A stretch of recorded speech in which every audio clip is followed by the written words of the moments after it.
Buh. Buh. Buh. Hi.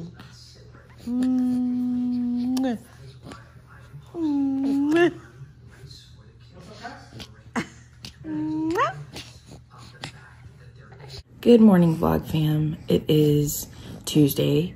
I'm not sure of the exact date, but it is Tuesday. Today's vlogging day because Mia has her rescheduled GI appointment today at 2 o'clock Central Standard Time. In all honesty, it hasn't been a great couple days. I mean, we have maybe one good day for every 4 or 5 bad days, to be honest. I'm not exaggerating. It really is how it is raising her.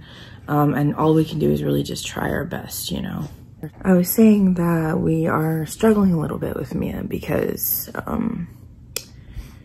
yeah, we just it's her GI issues all over again. We might as well just call this channel Mia's GI issues because it really does seem to be all circling back to that. Her brain damage is related. It is, because the brain and the gut, they communicate, and her brain and her gut are not communicating. And your gut is in your midline, and she has brain damage to the middle of her brain. So everything along that line is going to be affected. It's not uncommon for kids like her to have GI issues, specifically with the syndrome that they're throwing around, which is called Aicardi syndrome. That's another thing I'm coming to terms with, like on like a separate level, because Aicardi syndrome, it doesn't give you a good prognosis pretty much, but so far she's on pretty much like the moderate side, I guess, of things, and we're just trying to keep her there. But there's certain things that are out of my control, like her gut issues. They're just completely out of my control. It's not a muscle I can strengthen from the outside. It's not something I can work on in PT. I mean, all I can do is treat it with medication. So today's goal is for the appointment, and this is what I was thinking, something new I'm gonna do is actually list the objectives or the goals that I have for the appointments that we have, because sometimes I feel like we're just floating and going to them and not really achieving anything. So my goal for this appointment is to, 1, have him look at her site to see if it's still infected. 2, if it's okay for him to change the button, then I'm gonna have him change the button. So I'm gonna take it with me, the new one.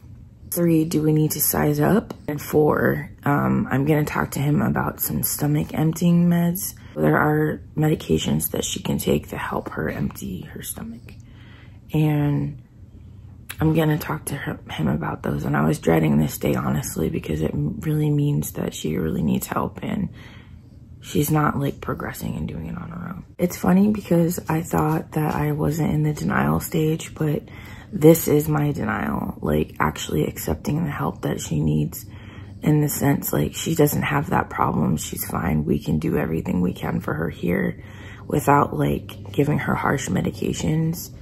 But I'm wrong. I think I'm just in denial about her low motility, like really how bad it is. Because it's because of like what a doctor told us one time, which is, yeah, so people with Aicardi syndrome, they have low motility or like low movement in their intestines. And I just refuse to accept that she has that syndrome.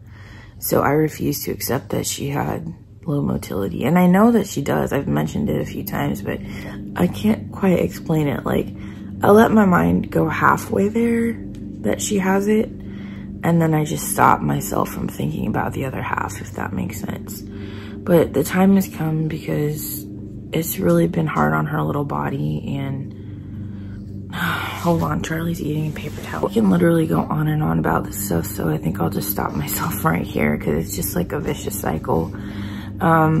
So I will check in with you guys whenever we go to her appointment. I just have to get ready. I have to get her ready. It's not till 2, and it's like, I don't even know. It's 10 o'clock here, so I have some time. I'm gonna eat breakfast while she's calm, and I'm gonna shower while she's calm, and hopefully she stays that way, because I don't know if I mentioned that my husband is not working from home anymore. He is back in the office. He's not here to like watch her while I do things. So now I'm playing this real balancing game, which is another thing I could probably make a separate video about, because Mia is like a newborn pretty much, and she's 7 months old, but she acts exactly like a newborn. I can't put her anywhere or like have her play with toys long enough for me to like do things, so I have to just like take advantage of the moments like this when she's calm or happy, and then or wait for my husband to come home to watch her while I do like the heavier things that really require a lot of time. That being said, I got my welcome call for grad school yesterday. So it is really going to be challenging, but I am so excited because, again, I mentioned it before, but it's just something that I'm doing for my family, but also I'm doing it for myself. And yeah, I'm excited. I'm really excited, guys, but it is going to really test my time management. So you'll probably see a few grad school related things here and there in the vlogs, but obviously they're mainly focused around our family and around Mia especially. So that's why you're here. But if you're interested in that type of content, then I can definitely throw it in there. But yeah, so I'll check in with you guys around 1:30. So the day begins. Something I forgot to mention in my venting video, or like a video where I mentioned venting her, is that you need to push back all of the stomach contents, because the bile and such, it contains electrolytes. So you need that, and you need to you need to keep the pH balance in order for them to digest their food. So whatever stomach contents that you pull out, you need to push back in. Is anyone else struggling with their postpartum body? Because I really am. I don't mean the body that I got when I was pregnant. I mean the body I got when I was pregnant, the body I got whenever I started taking antidepressants and anti-anxiety medication, the body I got from not having time for myself because of Mia, the body I got from my wound opening and not being able to exercise for, you know, a few months, and just not being able to move that much for fear that my wound would open again. I mean, and then obviously stress.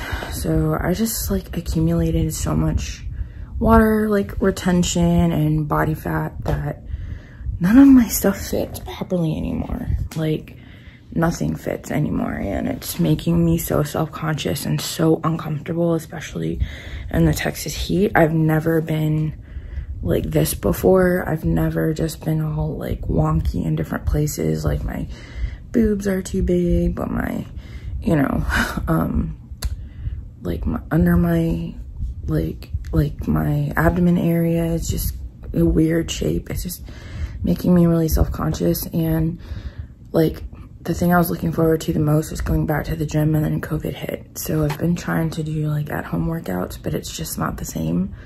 The gyms are open, by the way, but I'm just being responsible and not going. We're here. Got here a little bit early, like 10 minutes early, but I'm gonna go ahead and walk in anyway to see if they can take us early, because something's wrong with the suspension on our SUV, and my husband wants to take it to the shop. So I'm hoping that we can actually get out of here in like 15 or 20 minutes. This doctor's usually pretty quick, but I do have a lot of questions.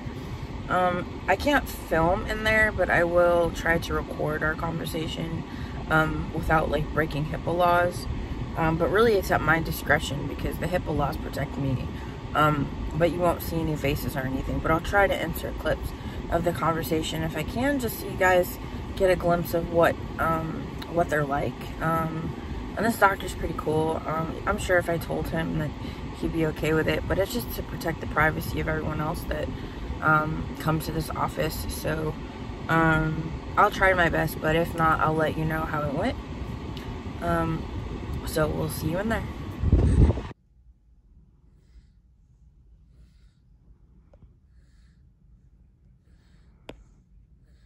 So Okay. that should make her feel, I mean, give that a couple days, see if that works. If it does, Yeah. and then we'll try, and then if that doesn't help, we can stop it. Okay. Try the ciprofloxacin, Okay. try erythromycin, or try botanical. Okay. No, I understand. Watching her go through that cramping Right. all night was awful. awful. Yeah. Another But that's thing, one of the side effects of all of them, because they all... So I don't know how true this is, but the speech therapist, she said that they're not as harsh as Ritalin. Maybe. But she's like, but ask the doctor, because obviously he's just a speech therapist. Now, another thing is, I wanted to go ahead and change out her button because the valve, it seems to be broken. Ooh. But I don't want to do it because of like all the stuff she's got going on in there. Hey guys, so it's been a few hours since we got home. I did manage to get what we talked about in the doctor's office, so I will post it as long as I can block out his face and everything. We're gonna try upping her prune juice, and if that doesn't work, then we'll try the actual prescription medications. But other than that, I don't really have anything else going on. I just got off the walk to class call, which is just showing me how to submit assignments and stuff for grad school online, and I'm just gonna be relaxing the rest of the day. As soon as my husband gets home, he's gonna take over with the baby, and I'm just gonna chill and watch Netflix because I'm so tired. So I'm gonna go ahead and end the vlog here. Thank you so much for watching. Please subscribe if you want to continue to follow me as journey, and I will see you in the next one.